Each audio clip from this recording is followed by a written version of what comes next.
Hey guys, what's up? I want to actually talk about a subject that's kind of sensitive to people. I want to talk about family. And like what family means to me. See, now I think family goes beyond blood, okay? Just because you share genetics with someone, I don't think necessarily makes you family. I think it makes you family in a technical sense of the word. But what's really getting on my nerves lately is these people that are down on other people that aren't close with their family and don't help their family because they don't have that close bond. That really, really gets on my nerves because, I have a pretty big family, but I don't consider over half of them my family. If they were in a car wreck tomorrow, I would not be at the funeral. There's a few of my cousins definitely don't give two craps about, honestly. I mean, seriously, what's up with these people? Why is family so important? I think you can have friends that are more family than your actual family. Like one of my best friends in the world, Casey, she's a sister to me, but we're not blood related. She's closer to me than either of my two technical siblings. I'm not close with either of them. I barely consider one of them family. I mean, does that make me a bad person? I mean, tell me what you think. Tell me in the comments below, or if you've got a camera, videotape yourself with a video response. I'd love to see it. But tell me why family should be so important if you don't share a close bond with those family members. I think the bond is what's more important than the blood. That's just my opinion.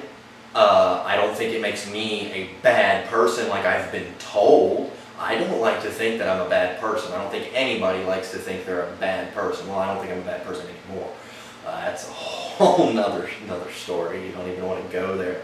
But seriously, why are people so hung up on family? It makes no sense to me. I think you can not be close with a family member, not even consider them a friend, and that's okay. It's because you don't have that close bond.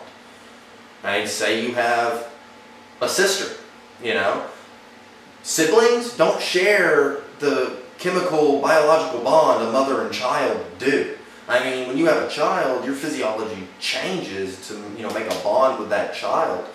That's different than having a brother or a sister or a cousin or an aunt or an uncle. You don't have to be close with any of those people. Your mother, it's kind of, genetic you're close with, and not everybody's close with their mother. I'm glad that I'm pretty close with my mom. I love my mom to death.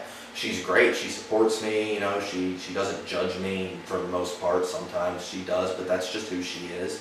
My grandmother I'm very close to, and I was extremely, extremely close with my grandfather. Me and him were best friends. We, confided in each other, that kind of stuff. That's my close family. Outside of that, there's very few members in my extended family that I consider family. My Aunt Joy, I consider family. Her husband, my Uncle John, I consider family. And their son, Derek Lewis, he's definitely family. He's definitely a brother to me. And that's pretty much my blood family that I really consider family. My Uncle Terry, definitely can't forget Uncle Terry. He's definitely close, and we don't talk as much as we should. And I don't talk with hardly any of my family as much as I probably should. But I think they know how I feel. I'm pretty sure they do, even if we do have our differences. But beyond that, I mean, yeah, they're family in the technical sense of the word, but there's no close bond with any of these other people that I share genetics with, or at least half of my genetics with. So what's the big deal? Why does everybody get hung up with their family members? Why, when a cousin that you're not close with asks for help, you're compelled to help them, even though you wouldn't normally help someone else in their situation? What makes them so special? Let me know, especially in the comments down here, and, well, any video responses would be great. Don't forget to subscribe to the channel and go to facebook.com/magic by Dai, one word. Click the like button up at the top. We need a couple more people liking that page. But yeah, it's just something that's been grating on me for a while. But anyways, stay tuned after the little bump that's coming up. I want to share an actual trick. It's an homage to Dai Vernon that I want to do just for you guys here watching the vlog. Thanks.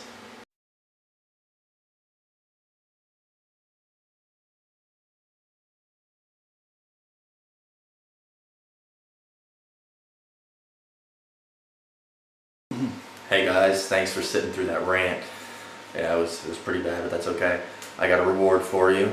It's a variation of Dai Vernon's Twisting the Aces. Dai Vernon was the greatest magician ever to live. He was the only man to fool Houdini with playing cards, actually. But this effect's pretty cool. It involves using all 4 of the aces. And the trick to this is I need to turn over each of these aces one at a time without you realizing I'm turning them over. Alright, so let's begin.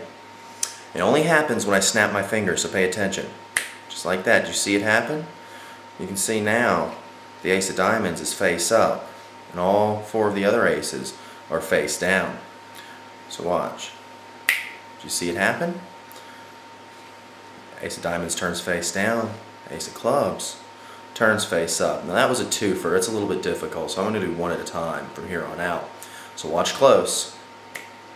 Only happens when I snap, and that wasn't a good snap. There we go. Did you see it? Ace of hearts turns face up.